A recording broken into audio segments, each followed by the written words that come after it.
Hi guys, how y'all doing today? Hope you're having a great day. Thanks for stopping by to watch this video. Welcome to my channel. Cool. So guys, today we're going to be talking about how to deal with difficult clients. I know you must have met or seen one at some point in your career. So if you want to get to know how I deal with difficult clients, please don't stop watching.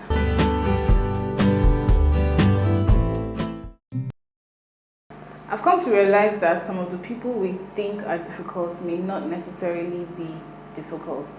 It may just be that they are what they want is different from what we're offering, or they've not been able to communicate what they want to us, or we haven't been able to painstakingly listen to understand what they want. Yeah.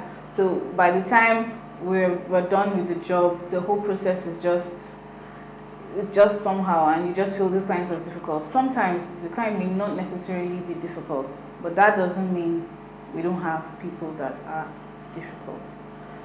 So I'm going to be talking about like some of the experiences I've had in my business. Yeah. There was a time we did a shoot for a client, and after the shoot we sent the pictures to the client. And this shoot, you know how when they say you use your church mind, there's some shoots where you just do it. You know that the shoot was you didn't give it your all, but this one we gave it our all. Shoot was awesome. It was like one of the best jobs I'd done in a while, and we sent it to the client. And the client's response was, "I hate these pictures."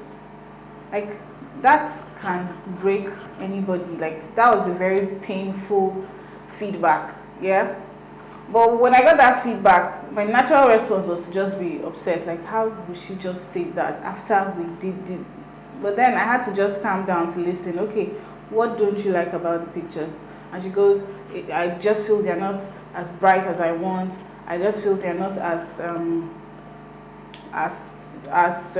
colorful as I want. And then I'm like, okay, no problem. We would work on these things you talked about. And then we had to brighten them and make them more colorful, and the client was pleased. Now there are instances where I have my style. What the client wants is completely different from what my style is. I have come to realize in my business, in my career, that the client is like my priority.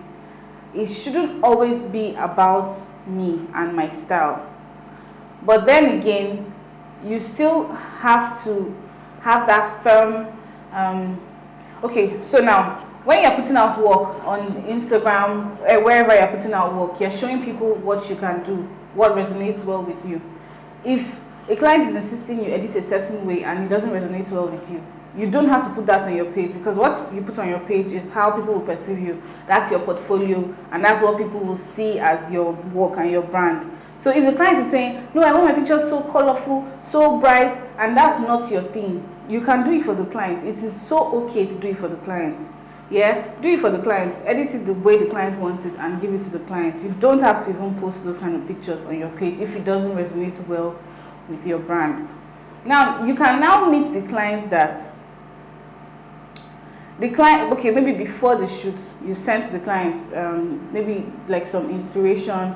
These are the kind of pictures I think I want to create for you, and the client is okay with it. You guys have been through everything, the client is okay with it.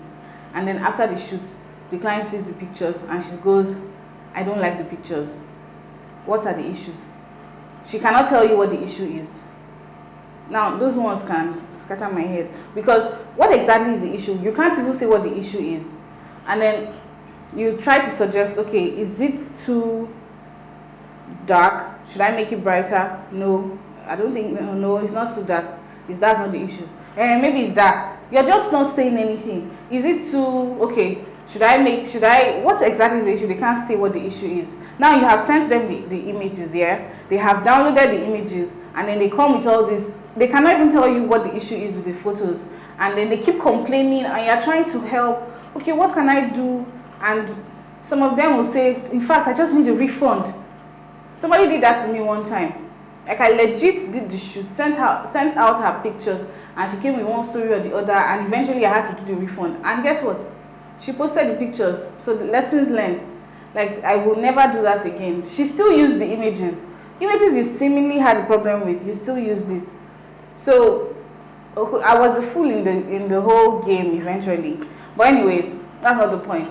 You cannot afford to leave your clients in a, just try to solve the client's problem as much as possible. So even me giving that client's money was just okay. I just didn't want to have any issues with anybody. I just wanted to make the client happy. So at the end of the day, you're crying that you didn't like just doing this. So oh yeah, take your money now, let the problem end. But guess what? That particular type of clients, those are the ones me I see as difficult clients, because we cannot really pinpoint what your problem is, and then your heart is not just good. Because how would somebody go through 2-3 hours of shoot, for 10, 15, 20 hours of edit, and then send you images, and then you say the pictures is not nice or whatever, and you still have the balls to collect your money 100%? Your mind is not very good.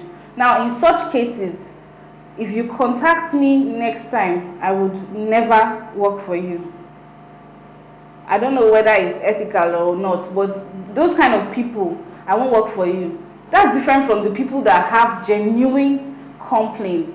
Like I've done jobs for, okay, so the kind of photography I do, like my target markets are very sophisticated, exposed people. So like my style is quite different from the everyday photography style, yeah. So most of my clients, they tend to have like specific needs. So a lot of times some of them want to have like some percentage of OCD, some of my clients. So they have a picture in their head, and then they want you to enter their brain and depict that image. Sometimes it can be difficult. I think I also have that kind of tendency. So I totally understand my clients, because if I want to, let's say I want to make furniture now, like a chair for my house, I always want it to be very particular. I don't just want it to, there's some little things that I'm always very concerned about, and the artisan may not even notice those little things. So I understand that about my clients, and I'm always willing to listen. So I have to be patient, and even if it's tiring, like you have worked hard and you feel this picture is awesome, and then you now send to the client, and the client starts pointing out this. Sometimes it's even good for you as a photographer. When the client now says, okay, I feel these pictures are too this or too that, 70% of the time, if you listen patiently, you will see things that maybe your eye has never really seen before. I don't know if that makes sense. Like the client might point out something that maybe you've never really. Okay, let me give you a story. Yeah, I photographed one Nigerian one celebrity one time. She's an actress, and when I sent her a picture, she's like, "You didn't edit my photos." And I actually edited the photos the best way that I could at the time. And I noticed that what she was talking about was that she wanted her waistline to be a little slimmer. Before then, I didn't used to do that ever. Like I didn't even know how to slim somebody's waistline. And then when I started putting on weight, I just realized that I didn't want to see it in my pictures. Me personally, I don't want to see that my waistline is not as slim. I want my pictures to look snatched. So I just realized that, okay, so after she made that complaint, I had to go and research how to slim the waist, and I had to learn it like that night, and I did reduce her waist a bit. I do it realistically though. I cannot transform you from size 12 to size 6. I will never do that. That one is not in my code of conduct. But like there's little things you can just do to enhance your photos. So like the waistline, you can just tuck it in a bit. Like when the arms are like super flabby, you can just tuck it in a bit. I didn't even know that people were that concerned. At the time, I didn't even take pictures of myself. So maybe I was okay. Like I didn't have any weight issues. So I didn't know that was the problem. And after sending it to her, that was her complaint. Like, you didn't even edit me. My waistline is I just look, I don't. And then after the complaint, I took it well, and I had to go and research. Her birthday was like the next day, and I sent it like 7 p.m. And I had to go and research how to slim with Photoshop, and then I had to learn how to use Liquify to like tuck it in a little bit. So now I have been able to learn that, and I do that for most of the women I photograph. That being said, I don't still like. There's a lady I photographed one time that she said after I slimmed your waist and arms and everything, she still got upset that she wants to look like this. Let's say you are size 18, and then you're showing me a size 10. I can't do that. Like, that's not you anymore now. That's not like future you. Like, okay, me slimming your waist is like, okay, there's hope. If you try to lose weight, you will look like this. But how are you ever going to look like a size 8 and you are size 18 or something? That's so unrealistic. Me, I won't do that. That's so unethical. I won't do that one. So from the beginning, like when we're talking about the shoot, if you have said it, I've heard it from your mouth that please, my pictures, I want to look like I'm size 8, I will just tell you that no, part of my principles as a businesswoman is that one, I don't do it. I can't transform you to size 8 from size 18, but I can make you like a size 16 if you're a size 18. Yeah, maybe like one dress down, but not the unrealistic one now. People should see and know that. Anyways, so my point is, you have to listen. Like, try to put yourself in the customer's shoes. What is she saying? Okay, some clients are complaining that the pictures are too dark. Okay, now that one is a big problem for me, because I like very ethereal, timeless images. I like pictures that 10 years down the line you still see them and vibe to them, like they have soul. So most of those kind of images are not like super bright. But now I'm coming to realize, as I'm growing older and as I'm doing the business and seeing that some clients are not okay with it, I'm learning to listen and to create images that suit them. And I still have clients that will send me those dark images from consultation. So when I do consultation, I'll ask you to look at my page and show me the kind of pictures you vibe with. So when you send me those kind of dark pictures, I now know that okay, this client is vibing with dark pictures.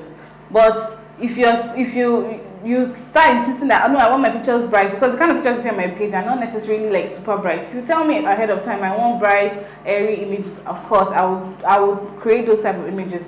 But the painful part is some clients will not even tell you what they want. Even when you're trying to ask them, they don't seem to know what they want. At the end of the day, they now start complaining. So if the deed is done, you've done the shoot, you've sent them the kind of images you are known to create, and they say it's too this, it's too that, listen carefully to what they are saying and try to make corrections. Even if you have to make corrections 10 times, just calm down and try to make the corrections. And sometimes you will realize that your ability to even calm down, listen and solve the problem would even create a stronger bond between you and the client. So tomorrow the client is comfortable enough to also make such complaints, and then you can adjust them. But you also have to be careful of people that consistently say things that would probably like you have a client that is constantly bringing you down. You have a style, you're known for a style. In fact, if I'm consulting with you and I realize that 90% of the kind of pictures you're showing me is not in line with my style, chances are that I would not take that job. If you're showing me images that are like maybe how do I explain this? Let's say there are some photographers I vibe with, yeah. I don't want to start mentioning names, but the kind of images that I'm known for, the kind of pictures I like, if you're showing me those kind of images, I know that okay, yes, this is the kind of pictures this person wants. But if they're showing me something that I know is so not me, like me, I don't like all this very shiny, like when you see some models, their leg is shine. I don't like those kind of pictures, and I cannot create those kind of pictures. So if from the consultation you're already showing me those shiny ones, all those ones that they will bring breasts, and I'll just tell you that I'm not your photographer. So yeah, from consultation you should know the kind of people that vibe. They should know your style, and then you should work with people that like what you are there to offer. Yeah. Now the person has seen your style. The person has hired you based on your style, and you've probably shown him what you do, and he's seen what you do. And the person now comes and says, I no, after the shoot, now start showing you those shine, some kind of pictures that is so not you. Of course, you will try and make an effort to do the shine at that point. Like it's already late now, so you will try and make an effort to create the kind of thing the person wants, because you have made the mistake of not making things clear from the beginning. So you shall need to make sure your client is satisfied. I've said shall like how many times. But then you have to be wary of some kind of clients that they constantly tell you you're not good enough, your images are not good. Those kind of people, run away from them. You know why? There's something about us human beings. The more you hear something, the more, even the Bible says faith cometh by hearing, and hearing. The more you hear something, the more you soon start feeling that way. So if you have a particular client that is always saying your work is not good, my work is not good, why are you coming to me? Do you get? Like, the person always has something negative to say about your work. Be wary of such. It might get to the point where you have to cut off that person. So to preserve your energy, to preserve your sanity, to preserve your self value. Because if you keep hearing that, in no time you'll see that you're probably now trying to shoot like somebody else, and you're not doing you anymore. I don't know if that makes sense.